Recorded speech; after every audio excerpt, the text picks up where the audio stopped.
अजीज़ान मन, स्विट्ज़रलैंड की जन्नत नज़ीर वादी लेटर ब्रुनन से याकूब बराहवी का सलाम।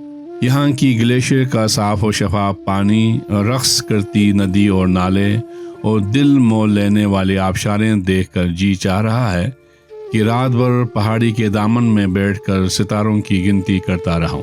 काश ऐसा लम्हा नसीब होता तो हज़रत इक़बाल के अशार बिल्कुल ऐसे मौक़ों के लिए है।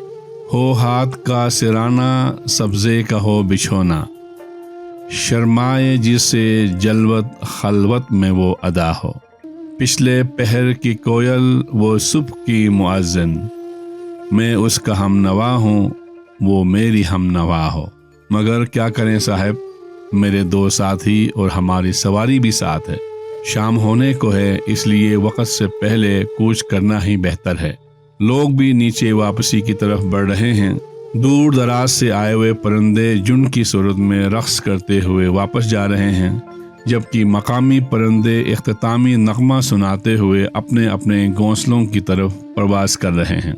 वादी के निचले हिस्से में सूरज गुरूब हो चुका है, मगर दूसरी पहाड़ी से सुनहरी रोशनी ऊपर की तरफ उभरती हुई हर मंजर को तिलस्माती रंग से भर रही है। और जैसे ही इक़बाल फरमाते हैं, मेहंदी लगाए सूरज जब शाम की दुल्हन को, सुर्खी लिए सुनहरी हर फूल की कबा हो। और ये देखिए हमारे साथी शकूर भाई हैदर की चलने की स्टाइल से आपको अंदाज़ा होगा कि हम कितने थके हुए हैं। अब हमें भी जल्दी से वापसी के लिए रख्त सफ़र बांधना पड़ेगा। काफ़ी थक चुके हैं, तो सबसे पहले हम ऊपर किसी कॉफ़ी शॉप से स्ट्रॉन्ग कॉफ़ी का लुत्फ़ उठाएंगे, फिर नीचे इंटरलेकन सिटी की तरफ कूच करेंगे। चूँकि इंटरलेकन सिटी और इसके करीब हमें जगह नहीं मिली, इसलिए हमें अपने ठिकाने तक पहुंचने के लिए कुल तकरीबन मेरे ख्याल में 95 किलोमीटर का सफ़र करना है। यहाँ से इंटरलेकन सिटी 15 किलोमीटर है। वहाँ इंटरलेकन सिटी से मज़ीद 75 या 80 किलोमीटर मज़ीद हमें सफ़र करना है।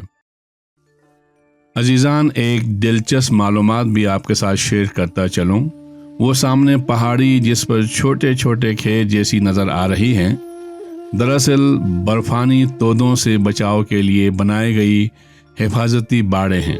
मौसम सरमा में यहाँ शदीद बर्फबारी होती है और नीचे आबादी भी है, इसलिए ये बाड़ें मुमकिना ख़तरात से हिफाजत के लिए कायम की गई हैं। इससे आप अंदाज़ा कर सकते हैं तरक्की याफ्ता मुल्कों में किस कदर हिफाजती इक़दामात किए जाते हैं।